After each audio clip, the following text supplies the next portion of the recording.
Chef साहब ਹੁਣ ਕੀ ਬਣਾਉਣ ਲੱਗੇ ਜੀ? ਹੁਣ ਜਨਾਬ ਤੜਕੇ ਵਾਲੇ ਚਾਵਲ ਬਣਾਉਣਾ ਸਿਖਾਉਣ ਲੱਗਾ ਤੁਹਾਨੂੰ। ਘਰ ਬਣਾਓ, ਖਾਸ ਤੌਰ ਤੇ ਉਹ ਲੋਕ ਜਿਹੜੇ ਸਟੂਡੈਂਟ ਨੇ ਜਾਂ ਜੌਬ ਹੋਲਡਰ ਨੇ ਜਾਂ ਜਿਹੜੇ ਬਾਹਰ ਦੇ ਮੁਲਕਾਂ ਦੇ ਵਿੱਚ ਰਹਿੰਦੇ ਨੇ ਪਏ ਤੇ ਮੈਨੂੰ ਪਸੰਦ ਕਰਦੇ ਨੇ, ਮੇਰਾ ਚੈਨਲ ਵੇਖਦੇ ਨੇ। ਤੇ ਬੜੀ ਈਜ਼ੀ ਰੈਸਪੀ ਹੈ। 5 ਕਿਲੋ ਚਾਵਲ ਬਣਾਉਣ ਲੱਗਾ, ਤੁਸੀਂ ਆਪਣੇ ਹਿਸਾਬ ਨਾਲ ਰੈਸਪੀ ਨੂੰ ਜਿੰਨੇ ਚਾਵਲ ਬਣਾਉਣੇ ਹੁੰਦੇ ਐਡਜਸਟ ਕਰ ਲੈਣਾ। ਇਹਦੇ ਵਿੱਚ 5 ਕਿਲੋ ਚਾਵਲਾਂ 'ਚ ਅੱਧਾ ਲੀਟਰ ਜਿਹੜਾ ਨਾ ਆਇਲ ਪਾਵਾਂਗੇ।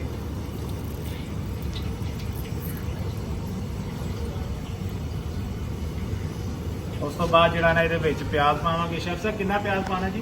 ਪਿਆਜ਼ ਵਿੱਚ ਪਾਣਾ ਕਿਲੋ ਪਿਆਜ਼ ਪਾਵਾਂਗੇ। ਪਾ ਦਿਓ ਜੀ। ਇਹਨੂੰ ਬਰਾਊਨ ਕਰਨਾ ਜਾਂ ਸੋਤੇ ਕਰਨਾ? ਸੋਤੇ ਕਰਨਾ। ਅੱਛਾ ਜੀ, ਇਹਨੂੰ ਪਿਆਜ਼ ਨੂੰ ਕਰ ਲਾਂਗੇ ਸੋਤੇ।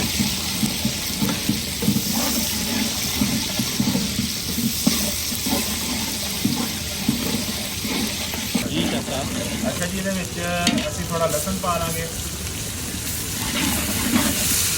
ਅੱਛਾ, ਇਹ ਚਾਵਲ ਜਿਹੜਾ ਵੇ ਨਾ ਇਹ ਤੜਕੇ ਵਾਲੇ ਬਣਾਉਣੇ ਹੋਣ ਫੇਰ ਵੀ ਤੁਹਾਡੇ ਕੰਮ ਆ ਸਕਦੇ ਨੇ। ਤੀਜੀ ਲਈ ਬਣਾਉਣੇ ਹੋਣ ਜਾਂ ਤੁਸੀਂ ਅਰੈਬਿਕ ਪਲੇਟਰ ਲਈ ਬਣਾਉਣੇ ਹੋਣ, ਇਹ ਫੇਰ ਵੀ ਤੁਹਾਡੇ ਕੰਮ ਆ ਸਕਦੇ ਨੇ। ਲਸਣ ਨੂੰ ਹਲਕਾ ਜਿਹਾ ਅਸੀਂ ਕਰਾਂਗੇ ਆਪਣਾ ਸੋਤੇ, ਤੇ ਨਾਲ ਹੀ ਅਸੀਂ ਵਿੱਚ ਲਾਲ ਮਿਰਚ ਪਾ ਦਿਆਂਗੇ ਤੇ ਟਮਾਟਰ ਪਾ ਦਿਆਂਗੇ। ਟਮਾਟਰ ਪਾ ਦਿਓ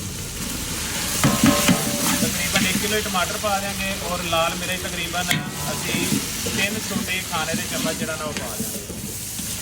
ਇੰਨੀ ਹੀ ਅਸੀਂ ਕਾਲੀ ਮਿਰਚ ਪਾ ਦਿਆਂਗੇ। 3 ਖਾਣ ਵਾਲੇ ਚਮਚ ਜਿਹੜਾ ਨਾ ਇਹਦੇ ਲਾਲ ਮਿਰਚ ਦੇ ਤੇ ਕਾਲੇ ਮਿਰਚ ਦੇ। ਔਰ ਤਕਰੀਬਨ 8 ਚਮਚ ਜਿਹੜਾ ਨਾ ਅਸੀਂ ਪਾਵਾਂਗੇ ਨਮਕ ਦੇ, ਖਾਣਾ ਖਾਣ ਵਾਲੇ। ਇਹ ਚੁੱਕੇ ਵੱਡਾ ਚਮਚ ਹੈ, ਤੁਸੀਂ ਇਸ ਲਈ ਰੈਸਪੀ ਨੂੰ ਆਪਣੇ ਹਿਸਾਬ ਦੇ ਨਾਲ ਐਡਜਸਟ ਕਰ ਸਕਦੇ ਹੋ। ਤੇ 8 ਚਮਚ ਜਿਹੜਾ ਨਾ ਨਮਕ ਦੇ। ਉਸ ਤੋਂ ਬਾਅਦ ਜਿਹੜਾ ਨਾ 8 ਤੋਂ 10 ਚਮਚ ਯਾਨੀ ਤੁਸੀਂ ਉਹ ਚਾਵਲਾਂ ਦਾ ਜਿਹੜਾ ਨਾ ਉਹ ਵੇਚ ਹੀ ਸਕਦੇ ਹੋ। ਉਸ ਤੋਂ ਬਾਅਦ ਜਿਹੜਾ ਵੀ ਨਾ ਆਪਣਾ ਇਹਦੇ ਵਿੱਚ ਅਸੀਂ ਪਾ ਦਿਆਂਗੇ ਸਬਜ਼ ਮਿਰਚਾਂ ਤੇ ਲੈਮਨ। ਅਸੀਂ ਨਾਰਮਲੀ ਇਹ ਸਿੱਜੀ ਦੇ ਵਿੱਚ ਚਾਵਲ ਇਸਤੇਮਾਲ ਕਰਦੇ ਹਾਂ, ਅਰੈਬਿਕ ਪਲੇਟਰ 'ਚ ਇਸਤੇਮਾਲ ਕਰਦੇ ਹਾਂ।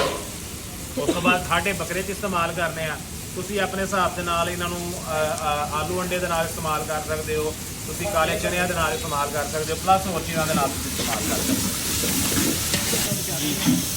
ਅੱਛਾ ਜੀ, ਆਪਣਾ ਇਹਨੂੰ ਸੋਤੇ ਕਰਕੇ ਪਿਆਜ਼, ਟਮਾਟਰ, ਅਦਰਕ, ਲਸਣ ਨੂੰ, ਨਮਕ, ਮਿਰਚ ਤੇ ਕਾਲੀ ਮਿਰਚ ਨੂੰ। ਉਸ ਤੋਂ ਬਾਅਦ ਇਹਦੇ ਵਿੱਚ ਅਸੀਂ ਪਾਣੀ ਪਾ ਦਿਆਂਗੇ। 5 ਕਿਲੋ ਚਾਵਲ ਹੋਣ ਦੇ ਤੇ ਉਹਦੇ ਵਿੱਚ 5 ਲੀਟਰ ਹੀ ਪਾਣੀ ਲੱਗੇਗਾ। ਪਾਣੀ ਨੂੰ ਉਬਾਲਾ ਆ ਗਿਆ ਤੇ ਪਾਣੀ ਨੂੰ ਉਬਾਲਾ ਆਉਣ ਤੋਂ 5 ਮਿੰਟ ਬਾਅਦ ਜਿਹੜਾ ਨਾ ਤੁਸੀਂ ਇਹ ਚਾਵਲ ਪਾਣੇ ਨੇ, ਤਾਂ ਕਿ ਟਮਾਟਰ, ਸਬਜ਼ ਮਿਰਚਾਂ ਤੇ ਲੈਮਨ ਆਪਣਾ ਪੂਰਾ ਫਲੇਵਰ ਪਾਣੀ ਦੇ ਵਿੱਚ ਛੱਡ ਦੇ। ਉਸ ਤੋਂ ਬਾਅਦ ਇਹਨਾਂ ਚਾਵਲਾਂ ਨੂੰ ਹਿਲਾਵਾਂਗੇ, ਢੱਕਣ ਰੱਖ ਕੇ ਜ਼ਰਾ 5 ਮਿੰਟ ਜਿਹੜਾ ਨਾ ਇਹਦੇ ਉੱਤੇ ਢੱਕਣ ਢਕਾਂਗੇ ਤਾਂ ਕਿ ਚੰਗੀ ਤਰ੍ਹਾਂ ਚਾਵਲ ਪੱਕ ਜਾਣ। ਤੇ ਉਸ ਤੋਂ ਬਾਅਦ ਇਹਨੂੰ ਚੰਗੀ ਤਰ੍ਹਾਂ ਹਿਲਾ ਕੇ ਤੇ ਦਮ ਲਾ ਦਿਆਂਗੇ। ਸ਼ੈਫ ਸਾਹਿਬ ਅੱਛਾ ਜੀ, ਚਾਵਲਾਂ ਨੂੰ ਅੱਛੀ ਤਰ੍ਹਾਂ ਹਿਲਾ ਲਵਾਂਗੇ। ਉਸ ਤੋਂ ਬਾਅਦ ਇਹਨਾਂ ਨੂੰ ਦਮ ਲਾ ਦਿਆਂਗੇ। ਪਾਣੀ ਤਕਰੀਬਨ ਡਰਾਈ ਹੋ ਗਿਆ, ਇਸ ਡਰਾਈ ਪਾਣੀ ਦੇ ਨਾਲ ਇਹਨਾਂ ਨੂੰ ਦਮ ਲਾ ਦਿਆਂਗੇ। ये देखो दम खुल गया और चावल आप चेक कर सकते हैं, लहरा लहरा चावल। ओए होए होए।